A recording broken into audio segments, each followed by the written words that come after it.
অনেক সময় আগের কথা, মহাভারতের যুগ। হস্তিনাপুরে রাজপুত্রদের অস্ত্রবিদ্যা শেখাতেন গুরু দ্রোণাচার্য। একদিন একলব্য নামে এক নিষাদপুত্র গুরু দ্রোণের কাছে যান ধনুর্বিদ্যা শেখার জন্য, কিন্তু জাতিগত কারণে দ্রোণ তাকে শিক্ষা দিতে অস্বীকার করেন। একলব্য তবুও হাল ছাড়েননি। তিনি জঙ্গলে ফিরে গিয়ে মাটি দিয়ে দ্রোণাচার্যের একটি মূর্তি তৈরি করেন।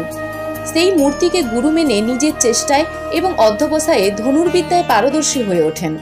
তিনি প্রতিদিন মূর্তির সামনে দাঁড়িয়ে কঠিন অনুশীলন করতেন। বহুদিন পর তিনি এমন নিখুঁত তীরন্দাজ হয়ে ওঠেন যা দেখে পাণ্ডবরাও অবাক হয়ে যায়।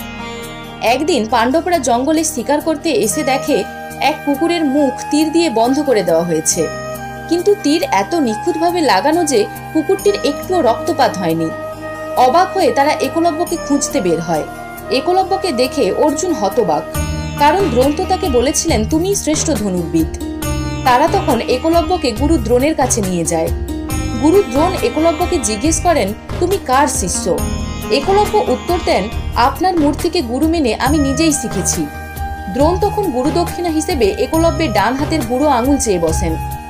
একলব্য কোনো প্রশ্ন না করে হাসি মুখে নিজের আঙুল কেটে দেন। তিনি জানতেন তাতে তার ধনুর্বিদ্যা শেষ হয়ে যাবে, তবু গুরুভক্তির কারণে তিনি এই কঠিন ত্যাগ করেন।